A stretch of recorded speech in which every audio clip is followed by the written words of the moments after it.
Thanks for tuning in for another Cigar Federation Sharing Our Pairings. This is episode 48, Ecuadorian Habano and ales. Now, I know you're thinking ales is kind of a summary thing, but hey, it's our show. We can drink whenever we want. We are broadcast around the world on the Cigar Federation Network, on the Armed Forces Radio Network, on podcast. You can tune in on iTunes or Android or whatever device you've got with you, just as long as you're listening in. I'm your host, John the Cigar Surgeon, joined as always with my co-host, Robbie Rass. Rob, what's going on, brother? What's happening? I'm a little late lighting up my cigar here because the first one that I pulled out of the humidor was jacked up. That's no good. So it's got nothing to do with anybody other than myself. But I think we're good to go. No, I'm excited, man. I've got some pretty good beers here. It looks like you got some good beers. It's a Monday, Monday night football tonight is kind of a big deal. A, who doesn't like drinking on a Monday night? B, who doesn't like drinking during Monday Night Football, which we're not going to watch? And C, I really need the Redskins kicker to give me 4 points. I need that fantasy win.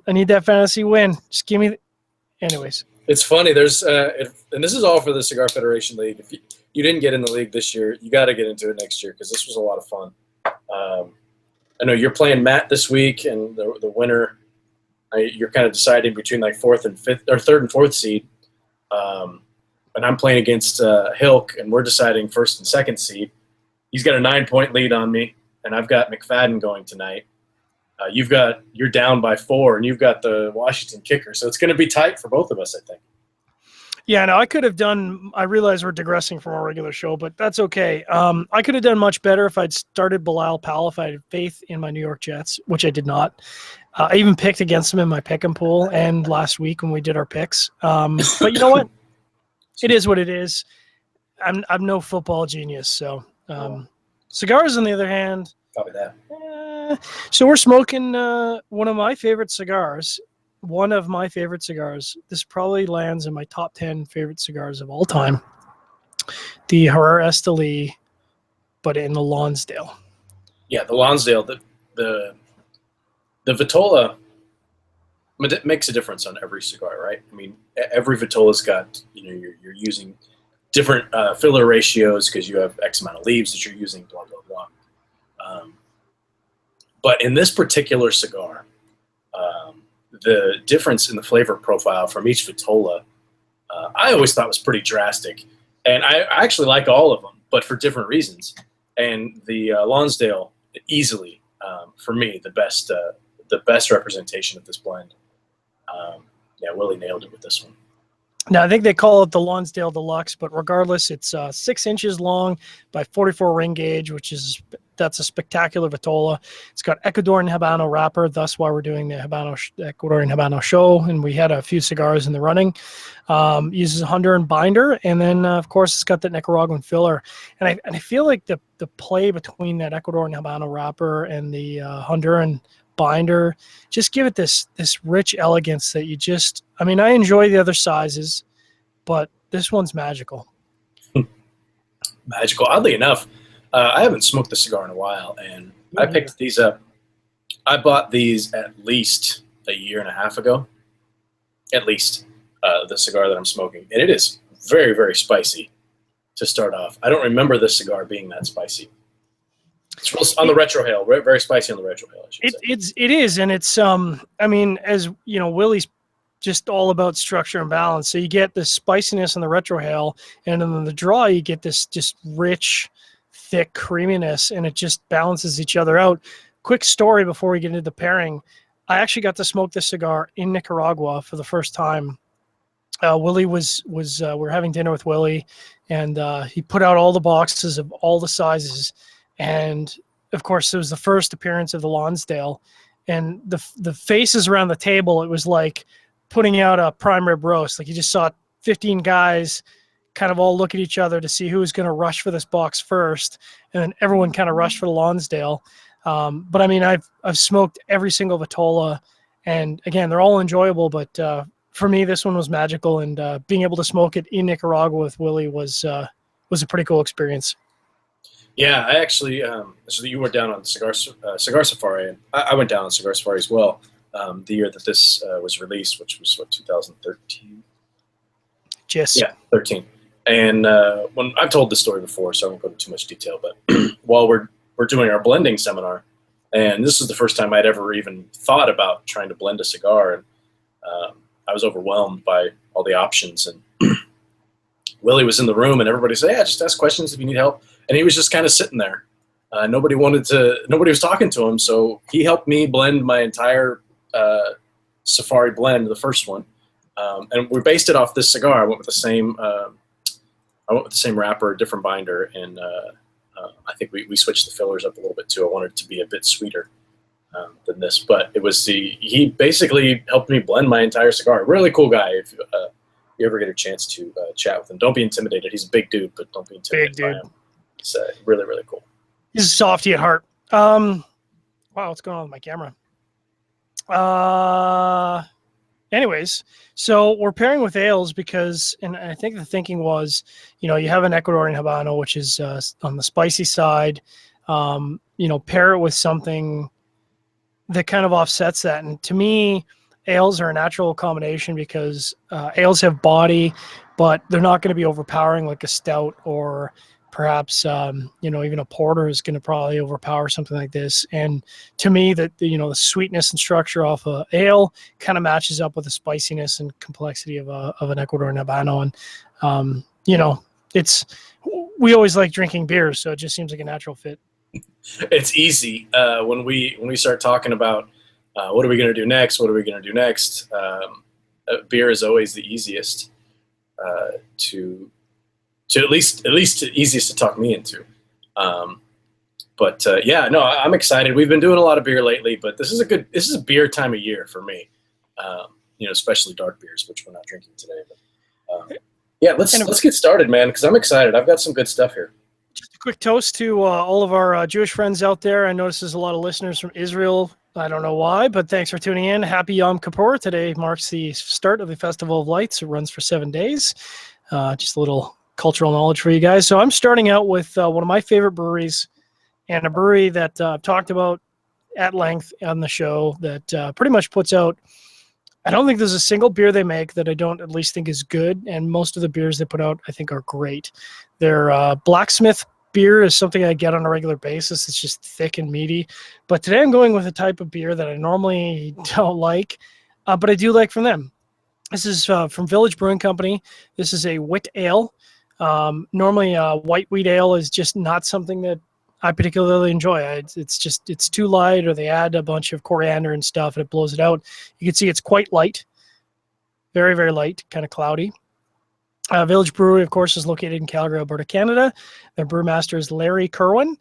They describe the contents of the white wheat ale is they do, of course, use citrus and coriander. That's pretty common in a white ale. It's unfiltered.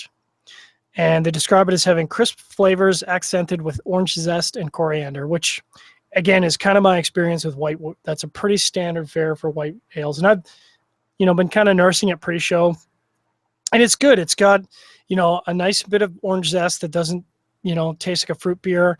The coriander adds more complexity to it, so it's not just a sweet bomb. And pairing with the cigar is going really well because, as you say, there's the spice off the cigar.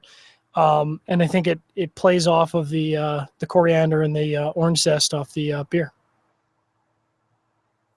Well, I'm starting with, I'm starting with a beer that I've over the years been very familiar with, which is to say we've spent a lot of time together. But I haven't had this beer in a while, so I was actually quite eager to give it a shot again. From a brewery that we've talked about a lot on the show. The Rogue Dead Guy Ale. Oh, yeah. From Oregon. Rogue Brewery is up in Oregon. We've talked about them. I won't go into too much detail about them.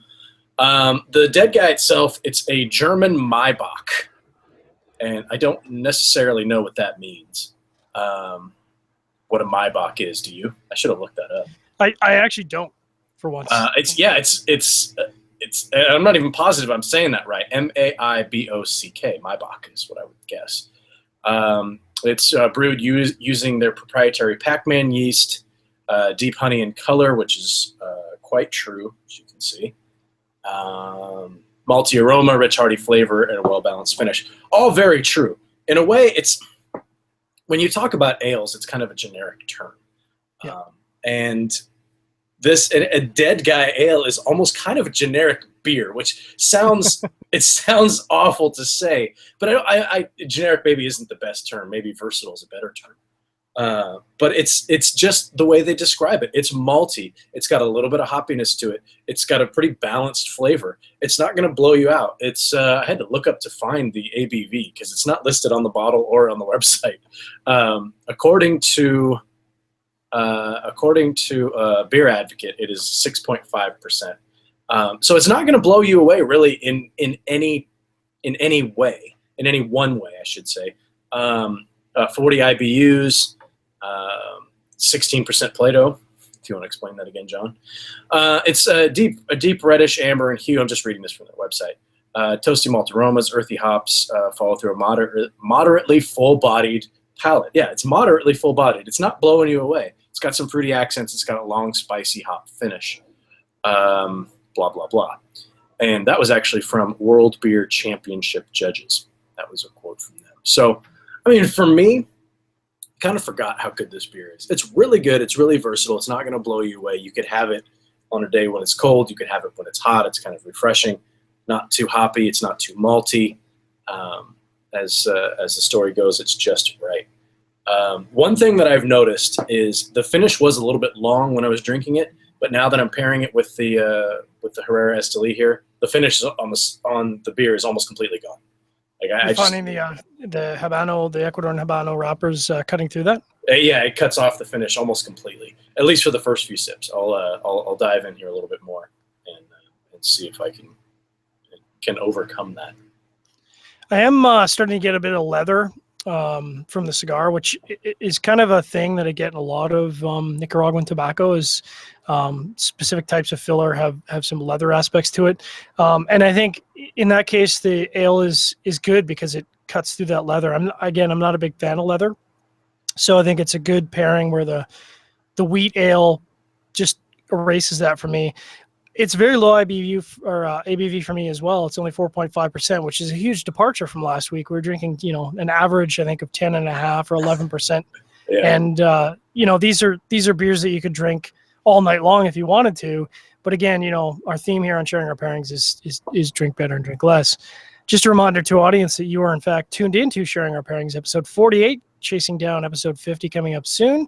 We are pairing Ecuadorian Habano wrapper cigar, in this case a Herrera Esteli, with ales. Thanks very much, everyone, for tuning in, regardless of where you are in the world. Thanks for all of our Armed Forces Radio Network listeners. Hope you are out there staying safe. I'd say staying warm, but you're probably staying warm at this time of the year, wherever you are.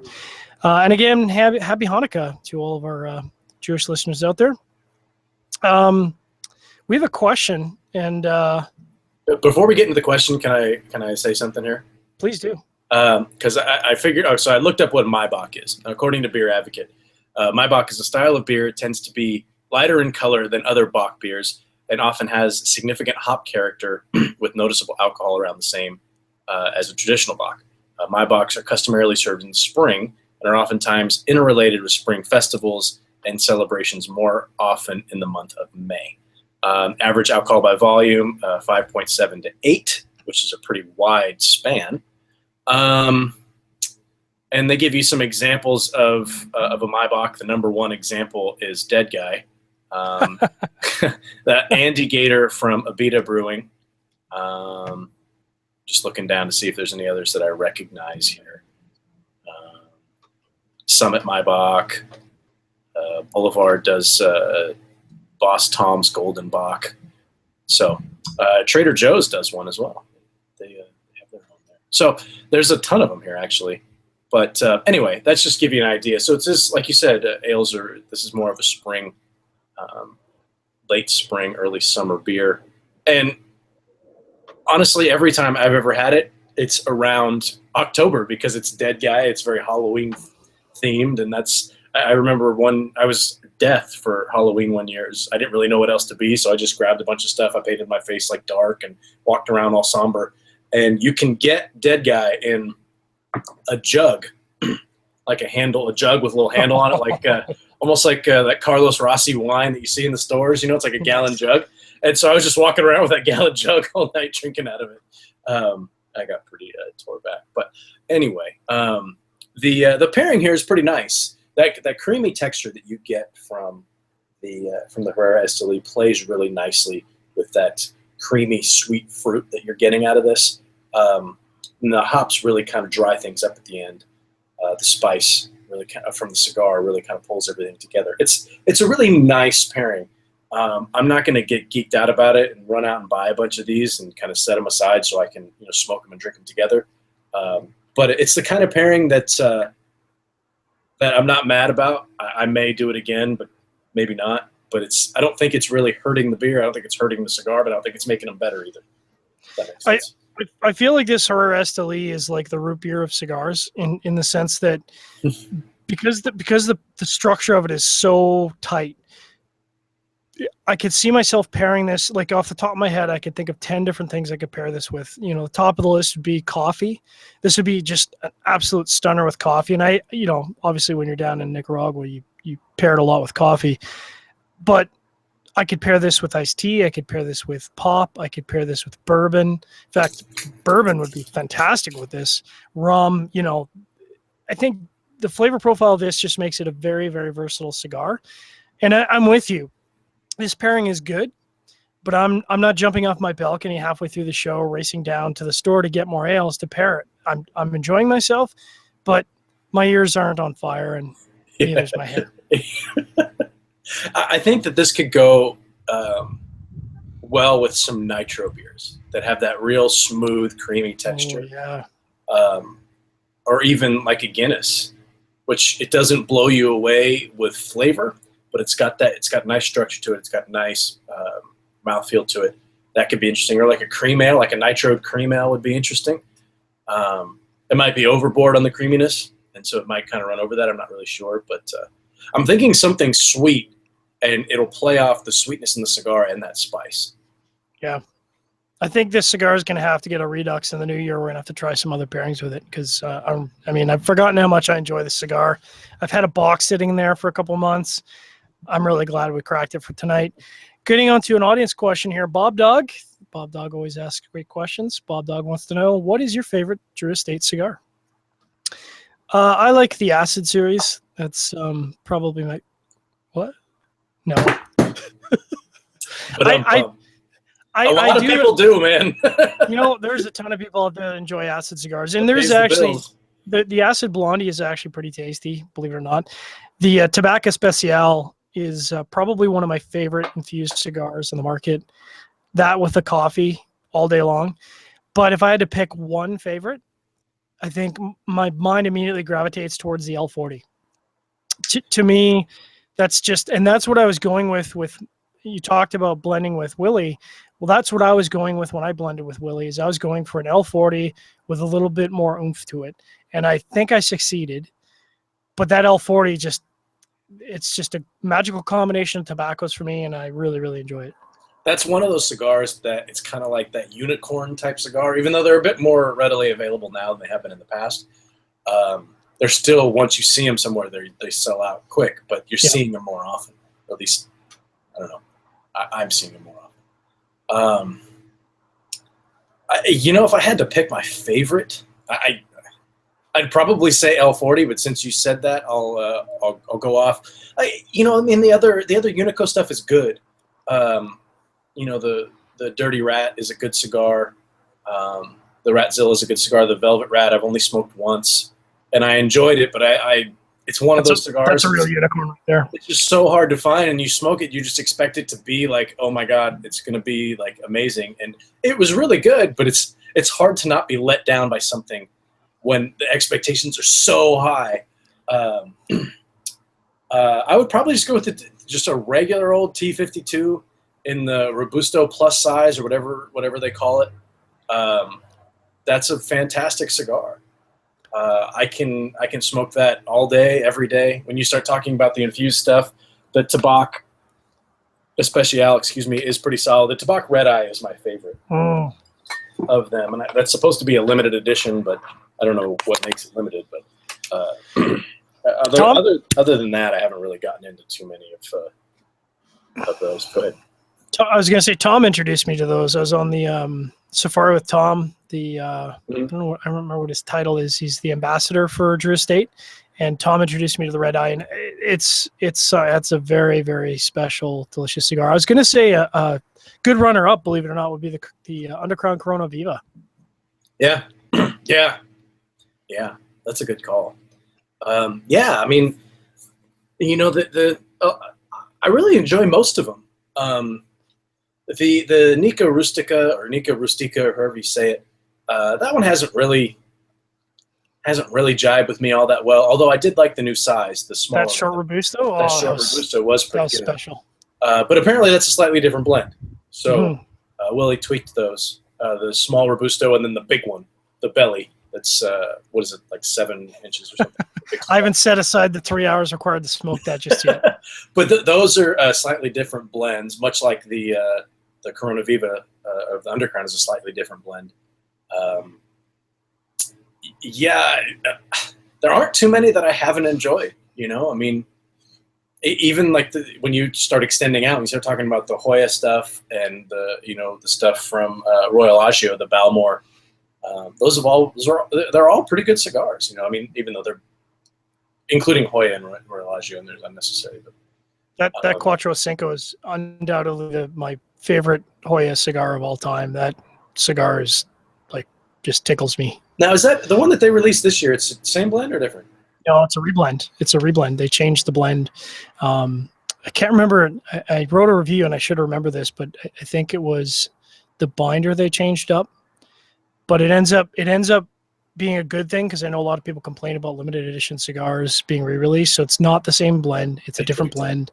They tweaked it and they managed to improve on it, and it's outstanding. I got my Drew Estate blogger package, which I'm very excited about.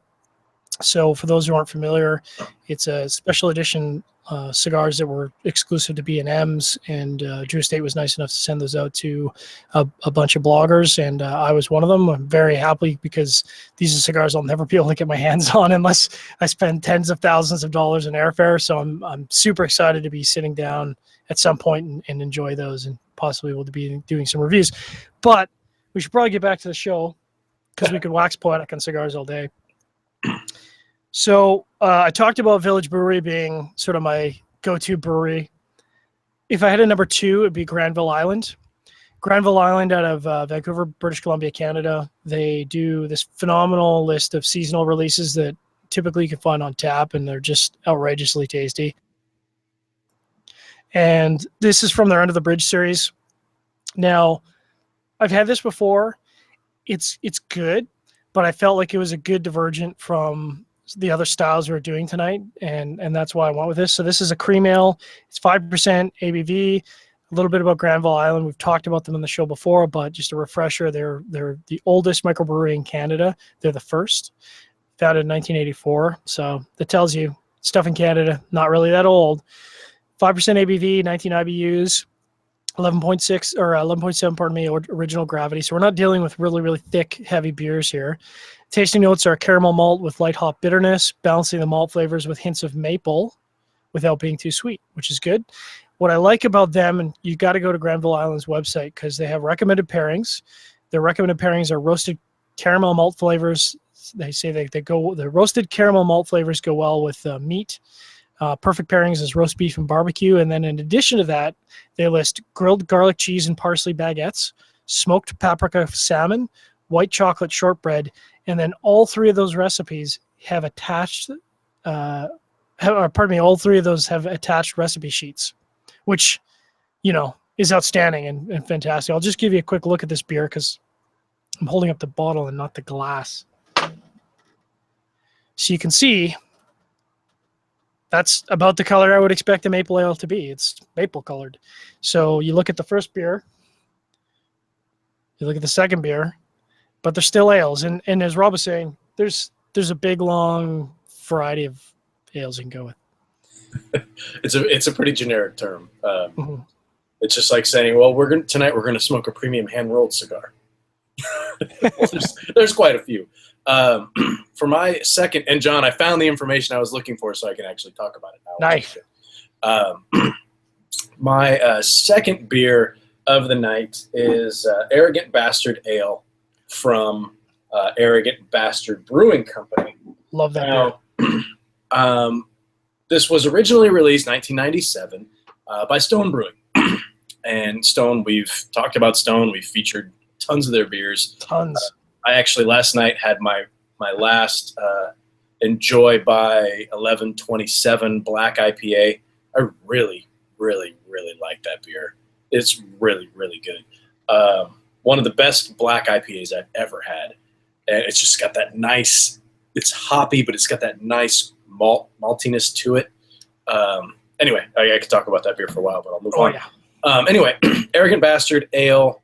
It's a strong American strong ale, 7.2% alcohol by volume. If you go to arrogantbastard.com, they don't give you a ton of information about it, although I will comment on this. It was originally released in November 1997. It's available year-round, 22-ounce bottles, which is what I've got here. And a nice thing they do, and I'm starting to notice this on a lot of craft beers, is this was bottled on November 5th of 2015, and they say enjoy it by February 3rd, 2016. And the reason that they do that is, when you have IPAs or anything hoppy really isn't meant to be aged. And you lose those hoppy flavors. The hops, like that flavor goes away first. I've heard the same about anything that's aged and it's got vanilla in it. If it's got vanilla bean, you start losing that vanilla bean flavor after a year or two if you're aging something like in a stout or something like that. Vanilla extract is different. It's going to last longer, but this is one of those random pieces of information I picked up at a tasting room. But anyway, you don't really want to age anything that's mainly hoppy, although this isn't mainly hoppy. It's just a hoppy strong ale.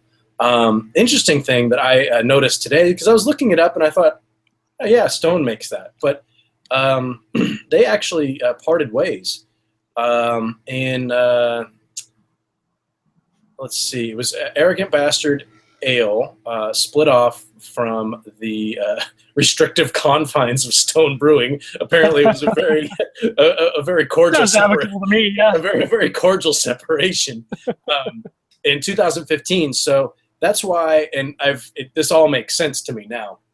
You'll notice if you look, or at least I've noticed over the last year or so, a lot of the Stone things have been rebranded because you'll see that logo with the dude, the kind of devil guy chilling with the bottle of beer, that was the Stone logo, and now it's just the guy with his head, so it's a little bit different. They've gone through and rebranded a lot of their things, and this is why, because there was that separation. I had no idea.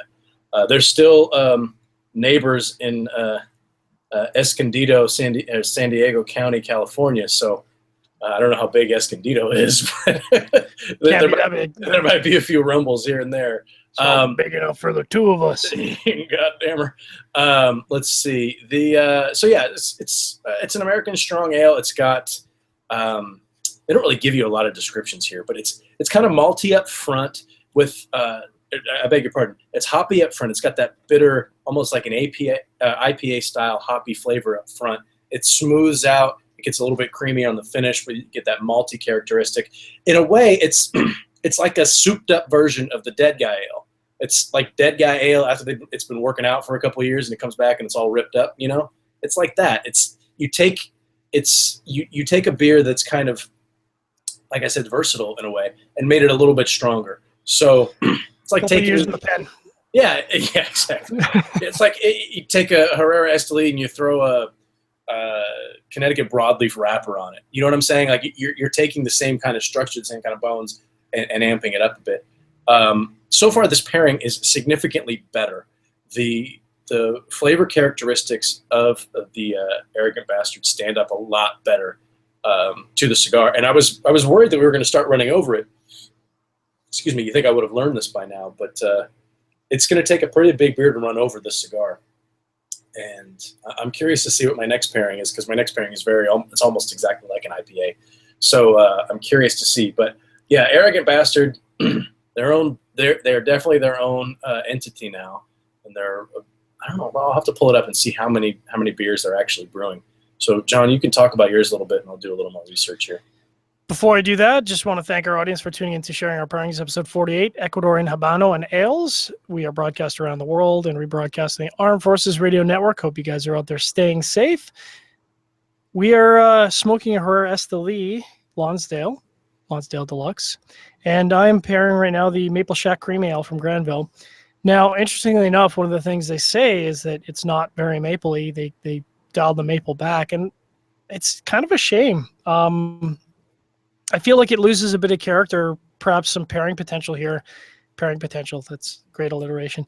I think if it was more mapley, I think it would pair better with the cigar because the maple would add more character. And I think what ends up happening when paired with cigar is the beer ends up just being an ale. It's an ale with some maple in it. It's got a little bit of hoppiness, but the hoppiness is run right over by the cigar. So in the end, I'm kind of left with, I'm drinking a beer, I'm smoking a cigar, and I'm not really getting anything out of either of them. So I think in a way this would be much better if the maple was more powerful, more predominant. Interesting. It's funny when you said that you were doing a cream ale. I didn't realize that you were. When I said that a cream ale I thought would be a good pairing, so I was curious to see how it's going for you. But it's not. It's funny. I've had some cream ales that have been very, very good. Matt on Cigar Federation sent me one from Carton Brewing, and I think they're in New Jersey. Their cream ale was phenomenal, really, really good, creamy. But then I've had a couple others that were just kind of meh. So it seems it's an interesting style that when I had that one from Carton, I was really jazzed about it, and I thought I'm going to track down some more cream ales because this was really good. But other stuff I've run into, not so much. So yours just kind of sounds like it's on that not so much side. Yeah, I mean, on its own, it's a fine beer. I mean, I've enjoyed these. The girlfriend enjoys these. It's kind of a easy staple in the fridge when you're not sure what beer you want to drink and you're not really looking forward to pouring a 1050 for whatever reason. Why wouldn't you want that? I don't know. Maybe something. I don't know. Trying to watch your calories. Maybe you're stupid. Maybe you're stupid. I mean, enjoy what you want. But if you don't enjoy 1050, you're stupid. Why does that remind me of what's the movie where he's racing cars? Talladega Nights. If you don't like Big Red, he does the commercials. You know what I'm talking about. I do. Ricky does a hilarious show. That was a fantastic show. And I'd quote some of the lines, but most of them are unquotable in the Armed Forces Radio Network. But copy that. I know you listeners out there are saying the lines and making people laugh because it's a funny show. At any rate, I agree with you. There are a lot of cream ales out there that I really enjoy. And I think when you amp the creaminess up, when you get that really thick, creamy mouthfeel, that's what I'm looking for in a cream ale. And again, nothing wrong with this cream ale. It's tasty, but when you sport it as a maple cream ale, I kind of want that maple to just punch me in the face or maybe slap me around a little bit, but it's not really doing that. It reminds me of when we did the pumpkin pairing and you get a beer that's got some pumpkin in it, but not really. So it's an ale with a little bit of pumpkin flavoring. And it's, when I drink a pumpkin ale, I want to be slapped in the face with pumpkin. And when I drink a maple ale, I want to be slapped in the face with maple. Yeah, I can understand what you're saying. I'll track down some beers here and there that, have a different type of ingredient in it, like maple or pumpkin or, there's one that Highwater Brewing makes. It's a maple bourbon pecan pie ale, and it's like I want that to taste like that.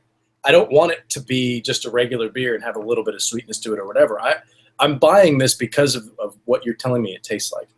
Rogue Sriracha beer. I haven't tried that. Have you? I have. We didn't do that one on a show. You did the beard beer. That's gross. I did the beard beer. That's gross. I mean, I have a beard, and I would not take my beard and make beer out of it. That's disgusting. That was a good beer, bro. I know you were into it. Anyway, I digress. We'll come back to this some arrogant bastard stuff. So I'm just kind of perusing their website here, and they've got some kind of basic stuff. They don't really break down. They don't have a link that says, "Hey, here's the beers that we make." They've got the Arrogant Bastard Ale and different iterations of it, right? They've got an oaked Arrogant Bastard Ale, which is supposed to be really good. They've got the Double Bastard, which wow is 11%. That's a big big beer. And then they've got the Depth Charged Double Bastard, which I don't even want to. Is also and that was actually released fairly recently on October 26th of this year, and that's also 11%. One thing I wanted to say about the Arrogant Bastard Ale, it is available year-round, 22-ounce bottles, which is what I've got. The Arrogant Bastard box, which is what I was talking about, those 4 beers I just mentioned come in like a gift pack.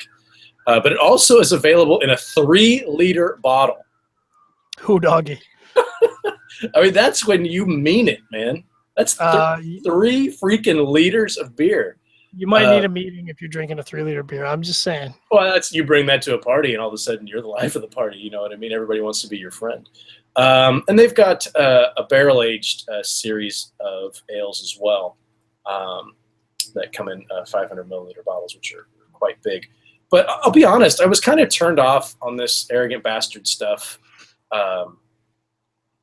Just because the packaging and the name, it's a little too frat boyish for me. It is definitely in your face, frat.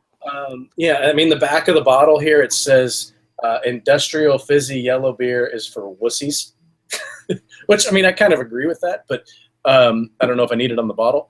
But coming back and tasting, this is actually a pretty good beer.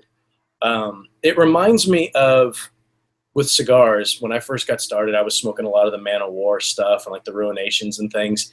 And the Diesel Unholy Cocktail, I always remember that cigar because I got a lot of my cigar information online through forums and stuff, and it was one of the first cigars I ever bought a box of. And every now and again, I'll go back and smoke one, and it's still a pretty damn good cigar. And I feel the same way about this. I mean, I had purchased Arrogant Bastard Ale back in the day before I knew anything about beer, and I still don't, but I'm a bit pickier now than I used to be. And you bring it to a party, and it's cool. It's a conversation piece. Oh, look at him drinking a cool beer. But it actually is pretty damn good, and this pairing is quite good. It's bringing out some nutty notes in the cigar that I wasn't getting at all before. A little bit more sweetness in the cigar as well. The spice on the retrohale is playing really nicely with the malty finish in the beer. The hops right up front kind of cleans the palate after every puff of the cigar. It's really, really pleasant. This is something that I can see myself revisiting. And as I'm looking at this Bastard box, I kind of want to pick one of those up and get a little bit gooned on one of these this Depth Charged Double Bastard. See what happens. That'd be a fun show. Censors are losing their minds over this show. No, we swear it's a beer. It's a brewery. We're not just cussing to cuss. It's a brewery. I agree with you. The Arrogant Bastard. I picked up a 6-pack, and then I picked up the big tall boy, and I enjoy it. It's a great beer. I mean, when I want to switch from some of the heavier beers that I'm drinking to the Arrogant Bastard, I'm happy. It's a great beer, and I agree with you. The packaging's a little bit off-putting. I mean, it kind of reeks a little bit of trying to be a cool guy for the sake of being a cool guy. It's kind of how it strikes me. But at the end of the day, if I enjoy your beer, I'm going to buy your product, and so I do. And I've certainly given them enough money, I think, to that they're not going to care. So I think we're just on the edge of their target demographic. Mm-hmm. I think their target demographic is 21 to 29. And I say right on the edge. Yeah, I'm a decade past their demographic. 21 to like 35, isn't that kind of the male demographic? That's probably where they're sitting with this, and I imagine it does. I mean, it must do really well. They separated and they're doing their own thing. I've actually got one of the bourbon barrel aged. Picked up a 6-pack of these, the bourbon barrel aged Bastard, and I thought it was Stone. So I'll have to look and just to make sure because I don't see that here on their website. It's really good. One thing to comment on this Maple Shack is actually bringing out the spices on the retrohale from the cigar are really much more pronounced when I take a sip of the beer, which is interesting because I enjoy a good blast of pepper on the retrohale. So I take back a little bit of what I was saying that it's pairing a little on the generic side. It is accenting the cigar a little bit more, but again, this isn't a pairing I'm going to rush off the balcony here to go out and pick up. It's good, but it's not amazing. It's not toast to my hair at all. Okay, so I'm looking in the chat room here, and Trip is saying that he almost picked up a bastard box the other day at Costco, but he didn't want to wait in line. The exclusive, I guess, the depth charge arrogant bastard. It's got espresso in it. That's interesting. But I guess that's. I haven't done much research. It must be. Oh yeah, it's only available as 22-ounce bottles as part of the bastard box. Interesting. I'm looking here. Just to see if they mention anything about espresso roast coffee beans. Interesting. Now I'm like totally interested in it. That's so funny. Anyway, moving on. Like I need to buy more beer. Yeah, that's kind of my thinking. I talked at length in the past about how I need to build a special section in the house for Scotch. It's getting to the point where I need to have a basement just to store all the beer that I keep picking up. I mean, I have the same problem with beer as I do with Scotch. Is I just keep, I find these great big stouts, and I'm like, oh, I'm gonna buy 2 to drink, and I'm gonna buy 4 to cellar. Except I don't have a cellar, so I'm not sure how that's gonna work out. Semantics, dude. Worry about that later. Yeah, it's cold enough there. You can just leave it in the back room. Yeah, that's actually true. You can leave it in the back room here. I don't need any kind of temperature control in the wintertime. Yeah, I'm in the same boat. I keep everything in the office. I kind of bragged about my new fridge right back there that you guys can see over my shoulder. It's not very attractive, but it's temperature controlled and holds the beer very well. What you can't see is, well, I don't want you looking back there because it's a mess, but just on the other side of it, there's a couple of boxes stacked on top of each other of things that I'm not going to be drinking anytime soon, and it's cold enough where they're just going to stay in the boxes for now. I'll worry about that when summer rolls around. Just a reminder to your audience, you're tuned into Sharing Our Pairings, episode 48, Ecuadorian Habano and Ales. We are smoking the Herrera Esteli, which is sporting an Ecuadorian Habano wrapper, thus why we're talking about this cigar and this wrapper. I am really ready to move on to my final pairing here. The maple shack cream ale was good, but didn't tickle me. So I'm going to go on to a beer from a brewery that I think pretty much everything they make is fantastic. If I see it on tap at a beer house or tap house, I immediately order it regardless of what else they have. And I know you guys are going to be excited for this. Innocent Gun, all the way from Scotland. It is their bourbon pale ale. This is a seasonal. Interestingly enough, it's summer seasonal, which I guess makes sense because that's, when all of the ales are coming out. It's oak aged in bourbon barrels. A little bit about Innocent Gun. Of course, they're in Scotland. They're in Edinburgh. And they were established in 2003 by accident. What happened was a whiskey distillery was just looking to take some of their barrels and fill it with whiskey to get some beer imparting. And what they ended up finding was, no, let's put some whiskey in the casks and then give them back to us, and we'll put beer back in the casks. And that's where the magic happens. I think I've had pretty much everything they put out, from the toasted oak IPA to the just original to the whiskey and they range in price depending on the type of cask, because casks are very expensive. They're very expensive for the whiskey industry. I can only imagine how expensive they are for the beer industry when they're buying it back from a distillery. This is bourbon pale ale, so obviously American bourbon casks, 6% ABV. They offer a lot more detail on the beer, which is nice. Hold that up. You can see this is kind of right in the middle of the two previous beers in terms of the color. It uses an I&G ale malt, so that sounds like a Innocent Gun specific that they've made malt.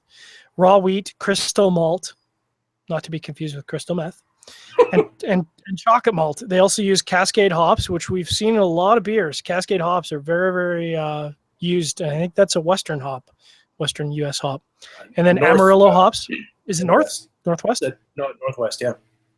And then maturation, of course, is bourbon-infused oak heartwood, and they have an oakorator. It's this magical device that I think speeds up the maturation process, because they can't leave beer in a cask for the same length of period that you do for a spirit. And I think you need to increase that maturation process, because it's time that really imparts a lot of that oaky wood character to the spirit. So in this case, beer being very low ABV, it's not going to take on a lot of that characteristic. They describe the taste as of a gentle bitterness with sweet chocolate notes from the malt and oak. And enough about my beer, because I want to put it in my mouth and taste it. Giggity. So I've been cheating, and I moved ahead, and I already started sipping on this one. So I had a last minute change. If you're looking at Cigar Federation, you'll see that I went through and I took this snazzy little photo with my focus and everything. And I love that. Excuse me, that macro lens that I picked up, by the way. Nice. It's yeah, it makes, although Ning really just destroys my pictures, but whatever. I was going to go with a Port Brewing Old Viscosity Ale, and I didn't realize when I purchased it, and the price did not indicate that it would be, but it's aged in oak barrels, and I happened to do a little research on it today because I've never had anything from Port Brewing, and I see them at Safeway all the time. And I've just never picked one up, and I grabbed this one, and it happened to be oak barrel aged, and I watched their little tasting video, and they call it viscosity because it looks like motor oil. I mean, it pours out black, and there's a particular reason why they couldn't call it a stout or a porter, but that's basically, it's almost like an imperial stout. So I changed last minute because I figured that wasn't the right way to go, and I'm really, really, really glad that I did, because this is the right way to go. I went with Lagunitas Equinox Pale Oat Ale, which this is the first time that I've had this beer. I cracked it open and did some tasting a little bit beforehand, before the show. And this is a very, very interesting beer. First brewed in 1995, brewed today in a time of change. It's very deep. Yeah. Anywho, bro, I just want to drink your beer. Don't make me think about it. You don't need to wax on poetic. Go to log. It's a limited release. I don't know what makes it limited. It's oddly enough available March through June. How did we do this? We're on the cutting edge. We should have called this show Summer and Winter. Yeah. We should have just said, oh yeah, we recorded this show a while ago. We're playing it this week. Anyway, Equinox. Pale Oat Ale from Lagunitas, 8.0% alcohol by volume. So this is the strongest beer that I've had, ABV-wise. 50 IBUs, which actually tastes like the IBU is a little bit higher. It's a creamy pale oat ale hopped with a huge charge of Equinox and Simcoe hops for a piney, eucalyptus, cedar, sprucey forest blast. That is phenomenal. Now that all sounds like Christmas to me. So absolutely, why not make it available in December? Or do a December version. Yeah. Anywho, it's been around since. Wow, I never say that. It was introduced in 1995. I beg your pardon. Let's see. Just kind of scroll through some of the information here. There's not a whole lot else. It's just American Pale Ale.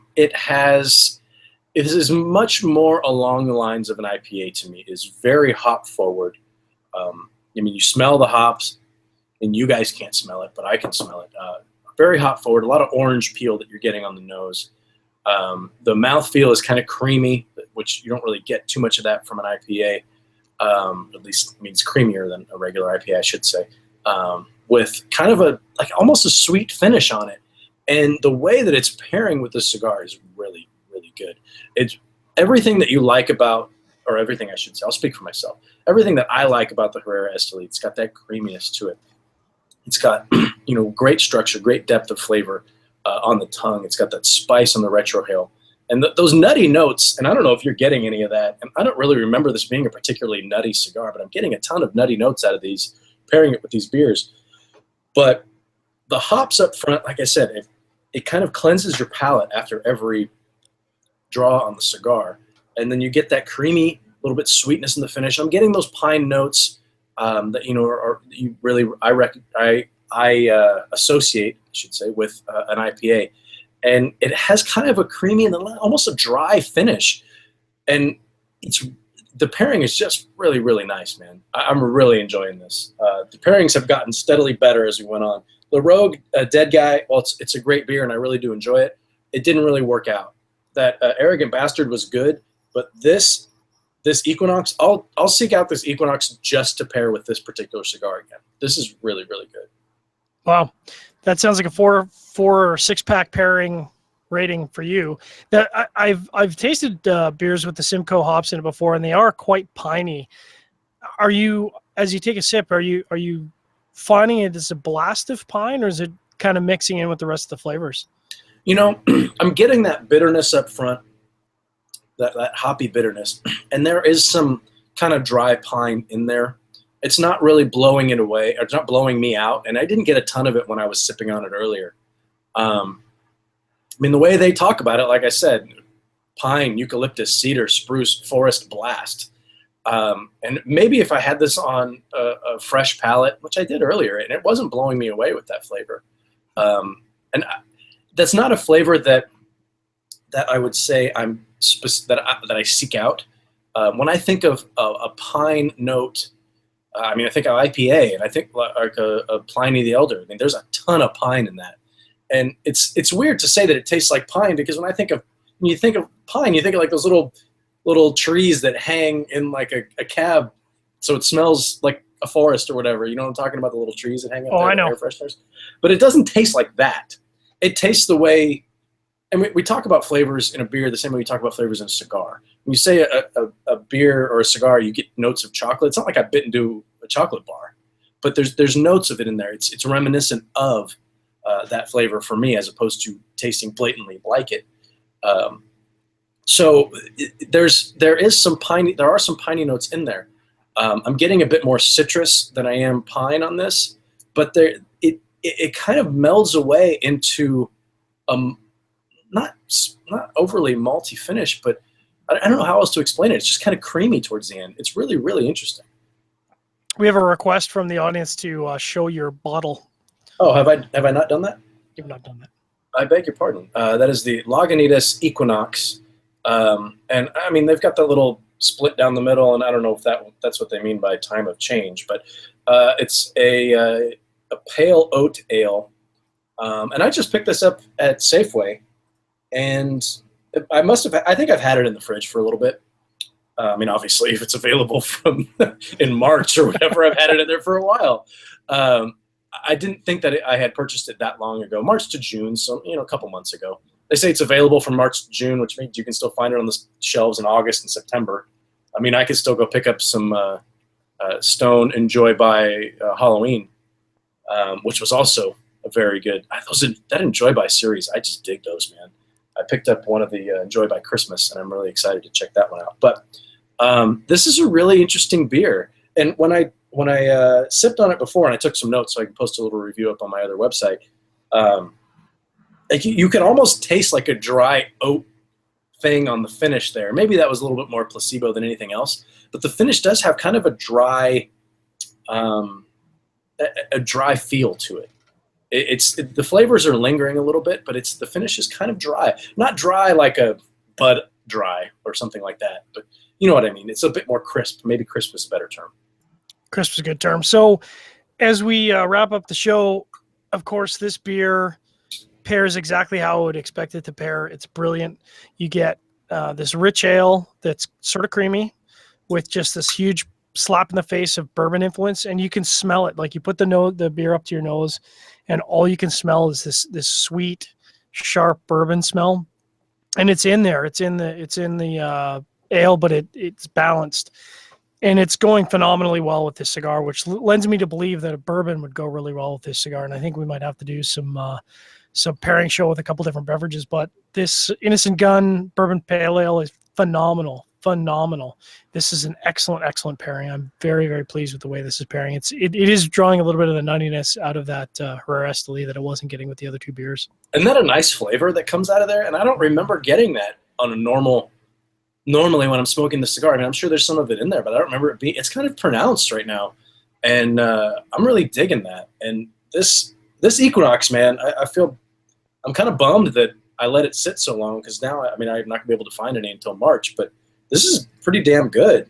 And I don't know if I showed the beer. I mean, it's pretty light in color. It's a bit more orange than is showing up on the screen there, but kind of like a golden amber almost. Excuse me. Wow. And it's a good bourbon beer too, as I'm sure all of our listeners are happy to hear. But yeah, this pairing, man, This is phenomenal, and it leads me to believe we could do a month of Herrera Esteli pairings, and I almost kind of want to do it because I really love the cigar.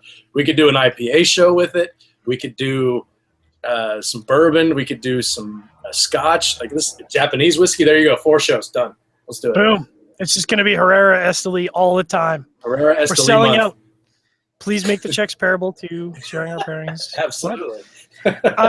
Yeah. So this is. I mean, it's always interesting for us, I think, to try. We haven't done an ale show, specifically ale show pairing, and it turned out well. I think, with the exception of the maple cream, which was okay, everything else was great. The wit was surprisingly good.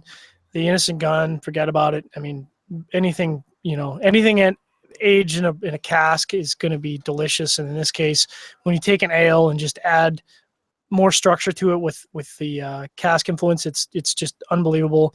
And the cigar is just outstanding, of course, with the amount of structure that's got in that. And I just absolutely love the spices and the retrohale. And now the nuttiness I'm getting, it's super happy. I could sit out here and freeze my balls off all night and be super happy. Freeze your baguettes off. I always like that. Yeah, no, I know we're right up against it. I think we've got just a few minutes left. But yeah, this Equinox, man, I recommend it. If you like a pale ale, it's got a little bit, it does have some maltiness on the finish, man. It's 8% and it doesn't taste like it, which maybe that's good. Maybe that's bad. It depends. I don't know how you're feeling, but this is the kind of beer that when barbecue season comes around, which I like the act of going to a barbecue or barbecuing more so than I like actually eating barbecue. Never been a big fan, but it's just an excuse to stand outside and drink. And when that season comes around, I'm going to be picking up a few of these. They're only available, it looks like, in the 22-ounce bombers, but yeah, there's going to be a few in my future. And if memory serves, which apparently I bought this 6 months ago, but if memory serves, it wasn't too expensive either. So this is a pretty good beer, man. That's all right.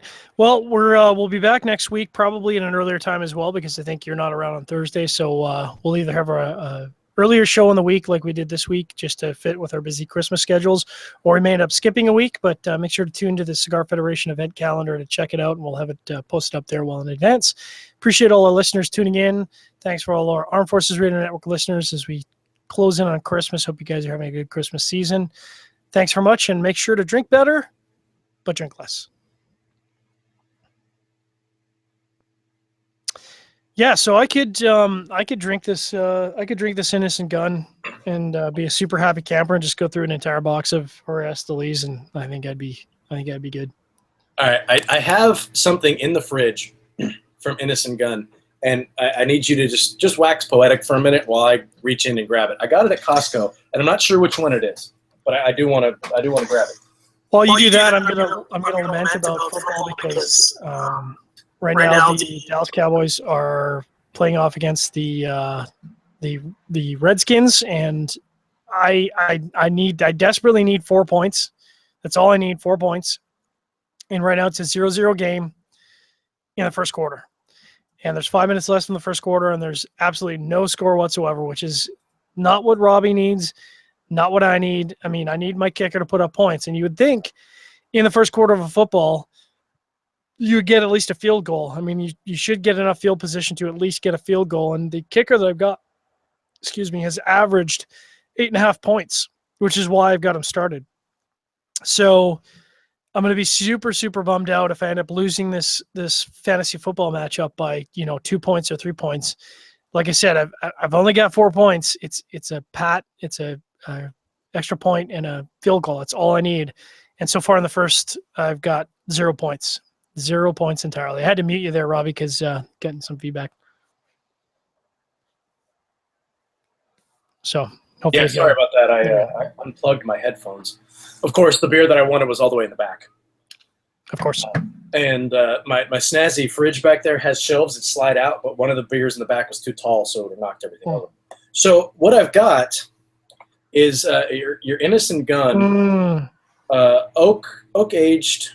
This is a Highland ale. It's a rich Scotch ale matured over oak chips infused with fine Highland Scotch whiskey. Have you had this one? No. Carefully matured for 30 days prior to release. It's a limited edition. Now, this is all fancy, snazzy pants, but I picked this up at Costco for $5. That's all right. And it's limited edition, like I said. I haven't even opened the box. But it's funny that you bring up Innocent Gun because that's what I've got. Yeah, it's, I don't know if you can read that, but this isn't the same thing that you just had, is it? Mm-mm. They do a variety of different limited edition, and I'm a big fan because, it's a true limited edition. They do a particular run of it, and then next year they'll come out with something different. They'll come out with Irish whiskey infused, or they'll come out with bourbon, or who knows what. So that one I haven't even seen before. So that must be exclusive to the U.S. market. Yeah, it's well-balanced and complex with an incredibly smooth finish. All good things. An aroma of heather, honey, and rich spice. So yeah, I picked this up just because it was a little bit different and it wasn't expensive, and now I'm kind of excited about it. That sounds like a great beer for Christmas. Yeah, I might have to check that out. We do 3 Christmases. We get Christmas Eve with my family. We're actually doing Christmas Day at home, and then at night on Christmas Day we'll be driving up to my mother-in-law's house. So always, not while I'm driving, but when I get up there, I always like to bring some beers with me. So maybe I'll bring that. Absolutely. Excuse me. So you did an update on the game, and it didn't sound like McFadden has 3 touchdowns yet. I'm hoping that this isn't going to be how the game goes, because, like I said, I'm more happy if I lose by 15 points than if I lose by 3 or 4. One thing I'll say about Matt, and I like to give Matt shit, and he gets back to me in subtle ways. Wow, I've actually lost points. That's awesome. Wow. How did that happen? Anyway, Matt has had some tough luck. I mean, he's had some good luck and some bad luck. He lost Le'Veon Bell, but he's also been, whenever someone else has gotten hurt, he's always had high waiver priority, which I'm sure he'll argue was a skill as opposed to luck, but I would argue the opposite. But I think he lost 1 week by 1 point. I know he won 1 week by 1 point, and then he lost another week by like 3 or 4. So he's kind of on schedule to lose another one pretty close. Yeah, McFadden has 10 yards and a fumble. Ouch. So, yeah, it's not looking like good times. And Kirk Cousins was just sacked for a loss of 11 yards. So they will be punting. That's not the field goal that I need. Kirk, no, it doesn't sound like it. You're killing me. That just sounds like a dog shit football game. I mean, I know we try to keep it clean here on sharing our pairings, but come on. That's terrible football. I think today we might earn our explicit rating on on iTunes. If you're not subscribed to us on iTunes, subscribe on iTunes and give us some love, give us some feedback. We actually have 5-star rating, I think, which is, all things considered, not too bad. Not bad at all. So there was some interesting games in the weekend, and we've still seeing the Monday Night Football game play out. But some of the games went kind of how I expected. Green Bay over the Lions, although it was obviously a miraculous finish that no one could have seen with the record-setting 61-yard touchdown with 0 seconds on the board.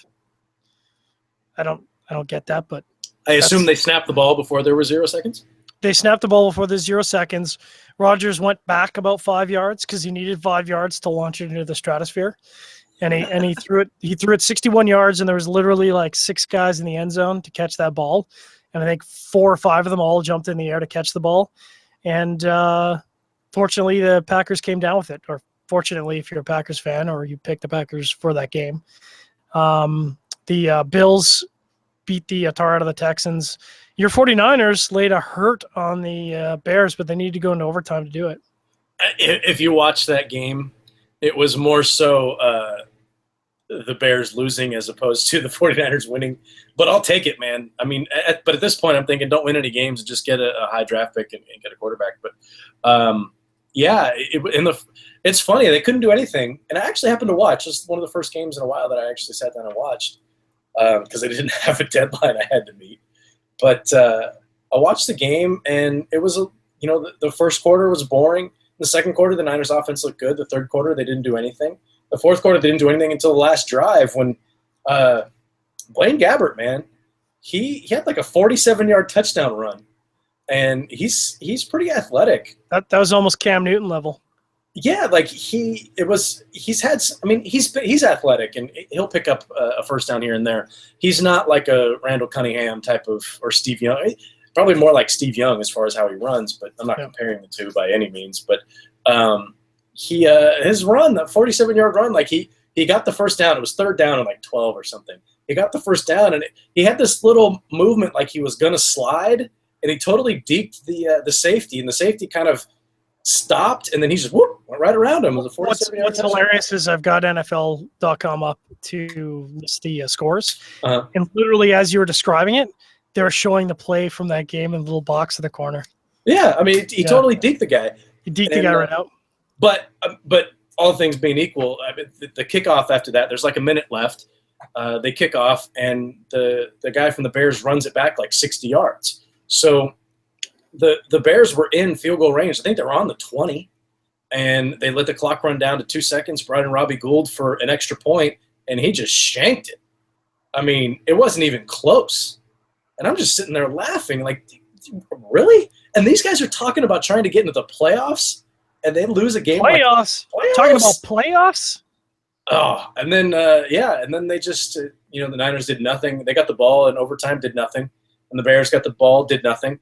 The Niners got the ball back on the first play. I think there was only one safety, and that was deep. The other one was up playing the run or something like that. And Torrey Smith, who, I mean, that's what he does. He'll only catch 2 balls, but one of them's for 70 yards, and this one was for 71. Touchdown.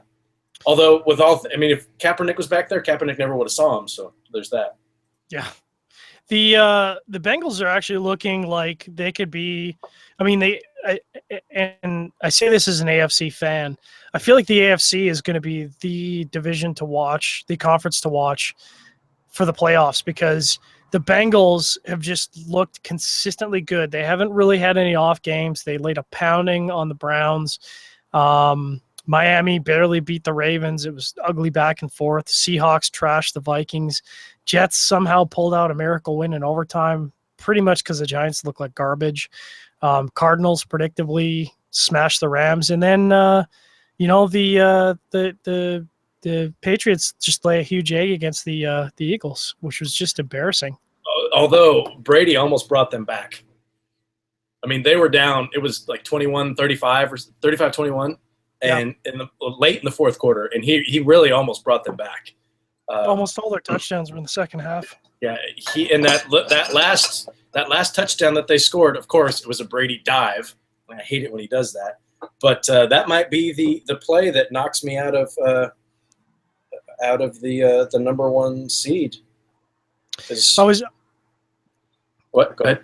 I was going to say I was having a good laugh. I don't know if you're watching the Carolina game, but it was just a shootout, and it looked like the Saints were going to run away with it. And then I think it was the third down and long, and I'm like, well, Cam's pretty capable of tossing it 30, 40 yards, but in predictable Cam fashion, instead of doing that, he just busts off a run for 40, 50 yards.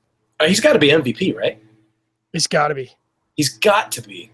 To take that offense, and they score points, and Ted Ginn is their number 1 receiver? Mm-hmm.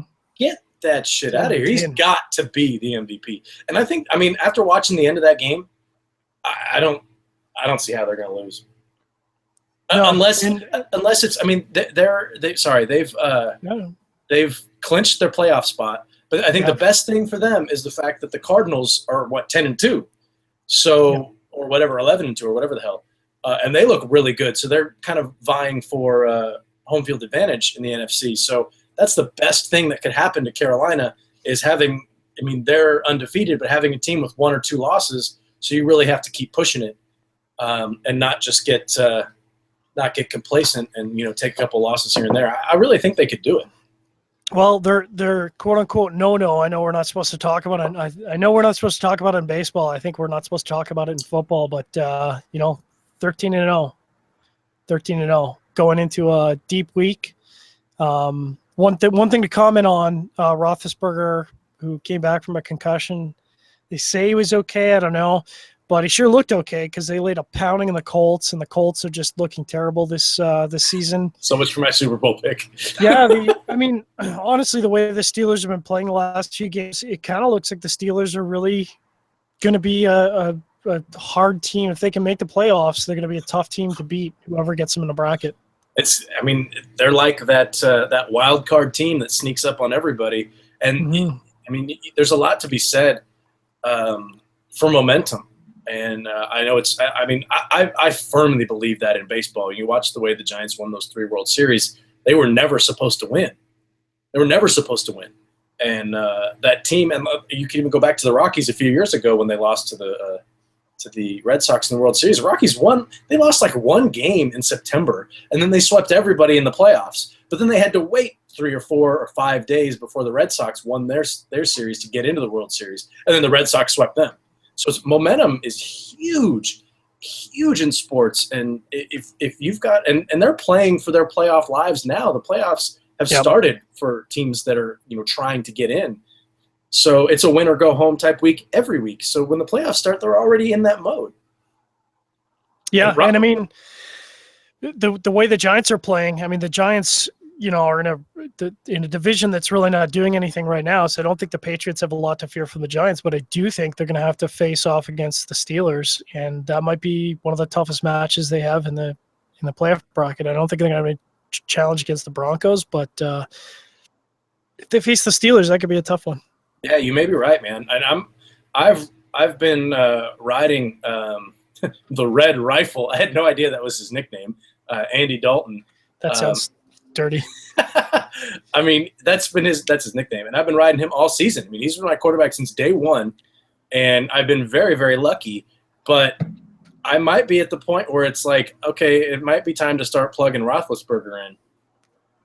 Over his last 4 games, 21 points, 27, 21, 33. I mean, if I would have played Roethlisberger this week, my week would be already be over. I'd be winning. Mm-hmm. So it might be the kind of thing that, thanks, Andy, for getting me to the playoffs, but now I got to roll with the rapist, Big Ben. Allegedly. Yeah, just like Ray Lewis allegedly killed those 2 guys. Allegedly. Yeah. So we've got Ray Lewis has a cigar now, doesn't he? Yeah. Ray Killer. Killer. Anyway, I'll never get him on Cigar Chat.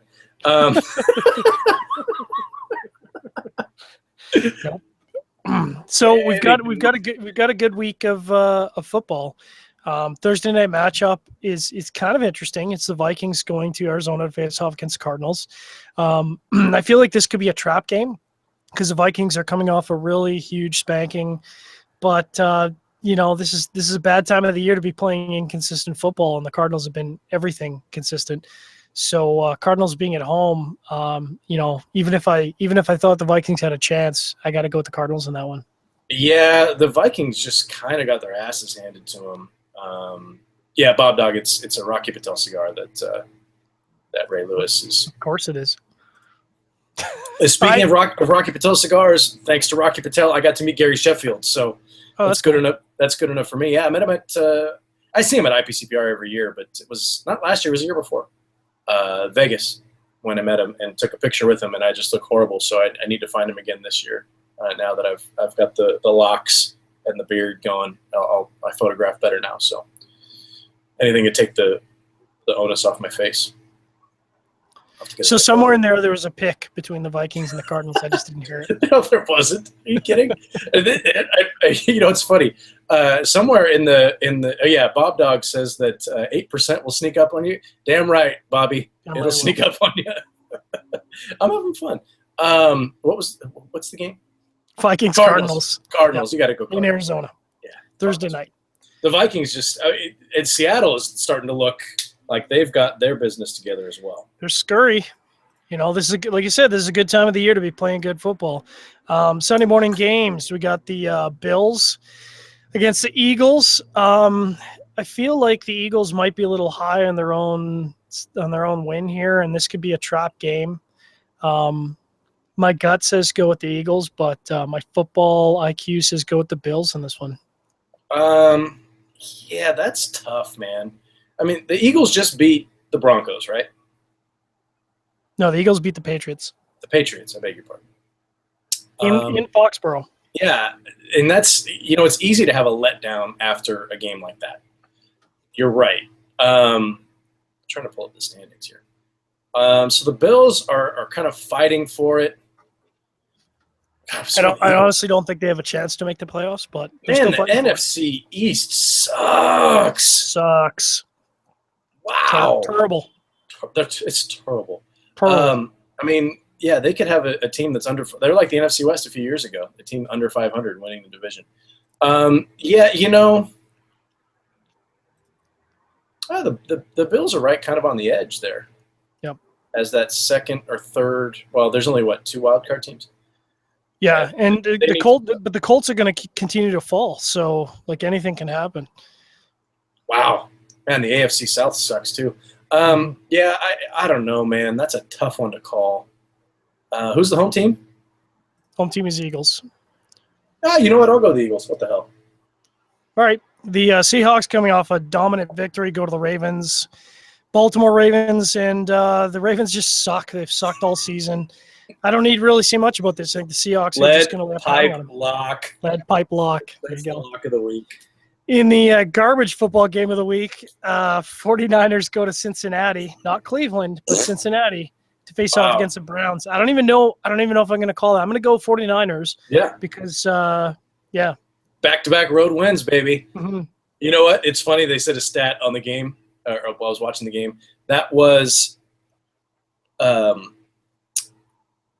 Blaine Gabbert's first road win outdoors in his career. In his career. Ouch. Yeah.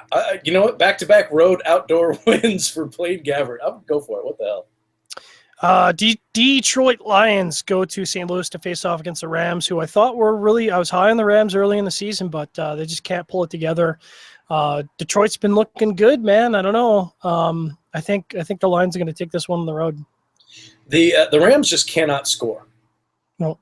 They can't score points. I mean, there's two teams in the entire NFL who have scored under 200 points, and it's the Niners and the Rams. Yeah, the Rams are not a good football team.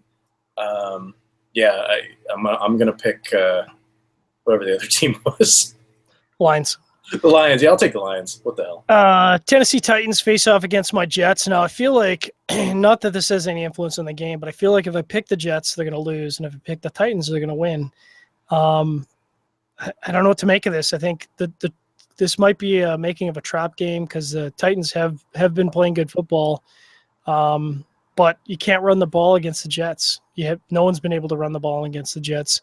So based on that, I'm going to go Jets. Well, the only guy on the Titans who can run the ball is their quarterback. Yeah. So that is actually kind of interesting. Yeah, I mean, your Jets are fighting for a playoff spot. Yep, they've got one right now. Yeah, I think you got to go Jets on that game, man. I think you got to go with the Jets there.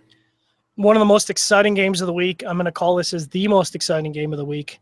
The Steelers are facing off against the Bengals. And this is going to be a great, great game. I'm really, really torn because the Bengals have been playing good football, but this is a divisional game. Divisional matchups are always tough to pick. With Roethlisberger playing as well as he is, I just don't know. I'm going to have to go with what is his name? The Red Rifle? Yeah, apparently. Red Rifle. I'm going to go with the Red Rifle, but this could be one of those games that's decided in overtime with a field goal because I think both of these teams are just going to go at each other. I just hope that nobody gets injured in this game. In the past, this would shape up as like one of those smash mouth games. Yeah. This feels like a game that's going to have a ton of points in it, and that would bode really well for my fantasy team because I've got both those quarterbacks and I've got two wide receivers in that game. It's going to be a tough choice for me as to who the hell I play at quarterback, which is probably going to be Roethlisberger. But the problem with Roethlisberger, man, is he is one sneeze away from being out for the rest of the season. Absolutely. But at the same time, he's like the bionic man. Like he borrows a leg from one guy, a foot from another guy, and I'll hear, can I borrow your shoulder? And he's good to go. So that's a tough one to call.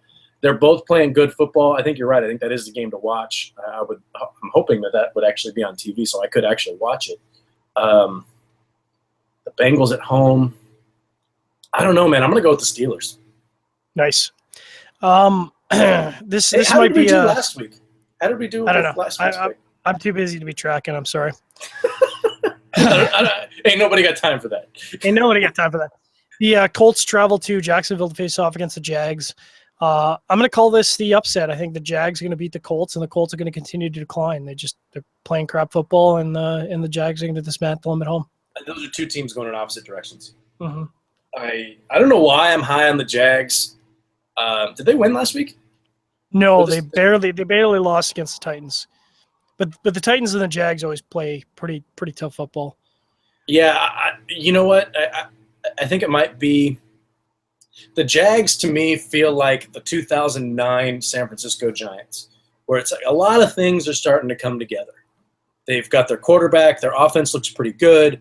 It seems like their wide receivers are great. Their quarterback's looking good. Their running back is good enough. If their defense can step up and start, if they can bring in some guys on defense, because they've given up 341 points on the season, which, as I'm looking here, according to ESPN, is, the most in the NFL. No, I beg your pardon. Cleveland Browns are good up 347. But it's just those two, and then everybody else is around 300 for the next. But if they could get their defense figured out, they could be pretty good. But, yeah, I'll go with the Jaguars. What the hell? The Chargers go to Kansas City to face off against the Chiefs. The Chiefs are looking good, playing great football on both sides of the ball. I'm going to go Chiefs, but this is going to be smash mouth. Those teams play hard against each other all the time. Something about the AFC West. I mean, you feel like those AFC West kind of reminds me of, and I always get these freaking divisions confused. It reminds me of the AFC North, where it's all those teams really play each other, except for the Browns, really, really tough. Yep. Like the Bengals, the Steelers, and the Ravens, when they're all when they play each other, it's tough.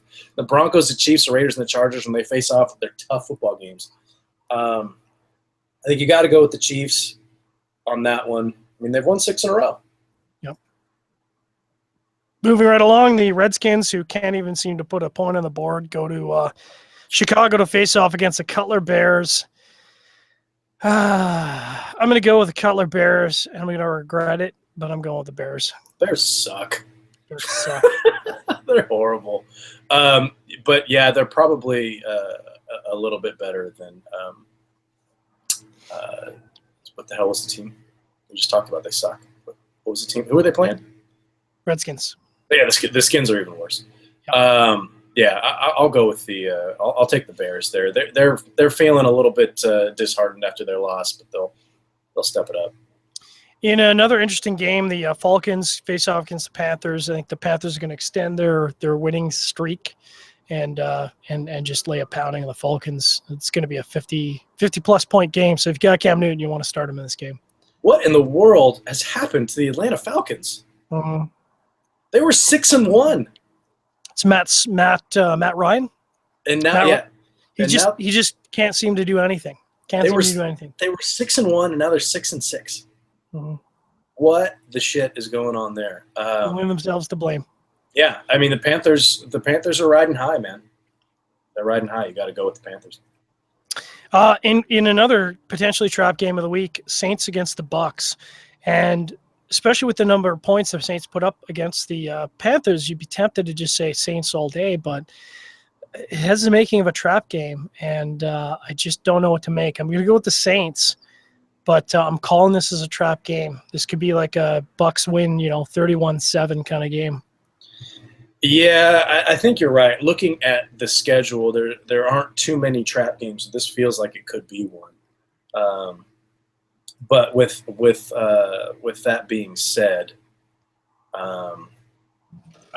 New Orleans offense looks like it's starting to click. So I'll take New Orleans, even though they're the road team. Another violent game. The Oakland Raiders go to Denver Broncos Mile High.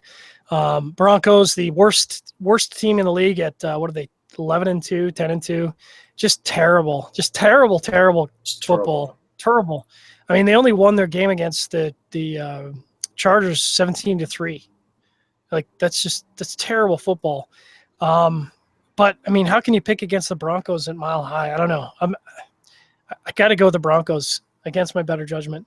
It's tough. I mean, you look at the schedule, or I'm looking at this, and I assume this is all updated here on ESPN, but only one team has given up fewer points than the Broncos, and that would be the Cincinnati Bengals.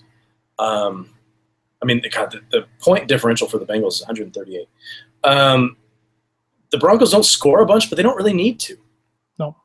You know? So, yeah, I mean, it's kind of tough to not take the Broncos here.